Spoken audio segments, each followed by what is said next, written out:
के यसपटकको चुनाव राष्ट्रिय स्वतन्त्र पार्टी अर्थात् रवि, बालेन र कुलमानको गठबन्धनले जित्ला? आज म तपाईहरुलाई रासोपाले चुनाव जित्ने केही महत्त्वपूर्ण प्रमाणहरू दिँदैछु। पार्टी स्थापना भएको केही वर्षमै देशको चौथो पार्टी बनेर गृहमन्त्रीसम्म बनेका रवि लामिछाने जेनजी आन्दोलनपछि हुन लागेको चुनावमा कसरी देशकै ठूलो पार्टी बन्दैछ र बालेन शाह कसरी पहिलो पटक र इतिहासकै युवा प्रधानमन्त्री बन्दैछ। यसको लागि रासोपाले के कस्ता रणनीतिहरू बनाइरहेको छ, हामी त्यसको जानकारी दिँदैछौँ। पहिलो कुरा, अहिलेको समयमा केवल जेनजी मात्र नभएर जेन वाई तथा वयस्क र वृद्धसम्मका सबैको एकमात्र आड भरोसाका आधार हुन् रवि लामिछाने। सहकारी मुद्दामा बदनियतपूर्ण तरिकाले उनलाई बदनाम गरेर उनको लोकप्रियतालाई कम गर्न खोजेको भए तापनि यो कुरा रविका विरोधीहरूलाई पनि राम्रोसँग थाहा छ कि रविको भ्रष्टाचार विरोधी अभियानले र देशप्रतिको एक निस्वार्थ समर्पणको कारण गाउँ-गाउँका युवादेखि बुढापाकासम्ममा उनको क्रेज कस्तो छ भनेर। आज पनि उनलाई भगवान मान्ने र उनले मात्र यो राष्ट्रको दुर्गतिलाई मेटाउन सक्ने भनेर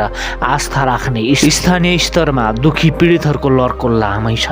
त्यसमाथि युवाहरूको मुटुको ढुकढुकी बालेन शाहको इन्ट्री भएपछि त हरेक घरबाट युवाहरूको भोट रासोपालाई नै झर्ने निश्चित जस्तै छ। अहिले नेपाली युवाका लागि बालेन शाह केवल नाम मात्र नभएर ब्रान्ड बनिसकेको छ।